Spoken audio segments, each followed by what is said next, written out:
Para malayo ka kay Alice at kay Donita. Para naman kahit papano gumaan ang pakiramdam mo.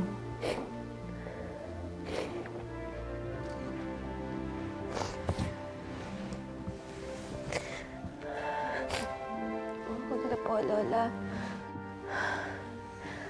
Ipasok pa po ako. Tsaka isa pa. Nakatulog naman ako ng maayos kagabi. Hindi ka dito natulog kagabi. Alam ko dahil pumunta ako dito, wala ka.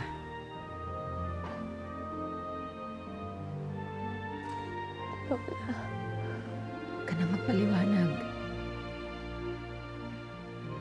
Naintindihan ko naman kung bakit hindi ka makatagal dito eh. Kahit naman siguro sino, hindi makatagal sa ganitong klaseng lugar.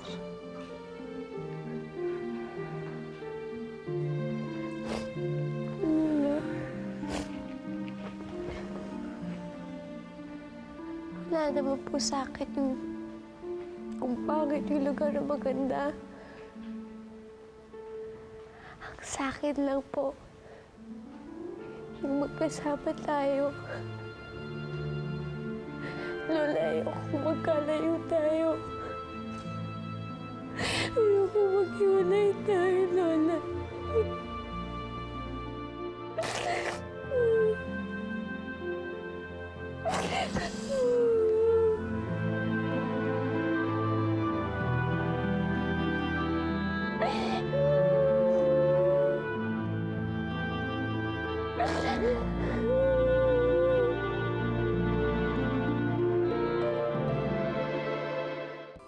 Naiintindihan ko naman si Celestina eh. Gusto talaga niya maging malaya. Isipin mo, simula nung pinanganak kami, magkakabit na yung pagkatao namin. Siguro sawang-sawa na siya sa akin. Mahal ka pa rin naman ng kapatid mo, Luna. Nahihirapan lang siya dahil hindi niya magawa lahat ng gusto niya.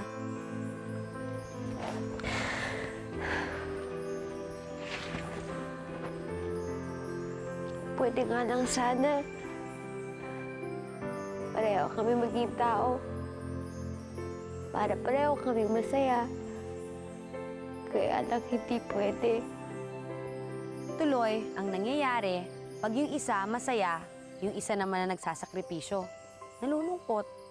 Kaya gusto ni Celestina na umalis na dito.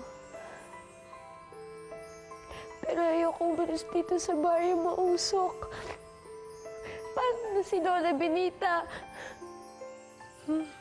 Ano bang magpapasaya kay Celestina?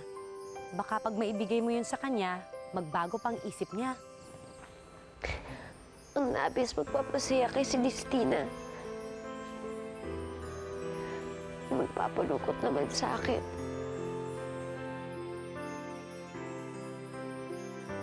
Kailangan kong makausap si Dexter.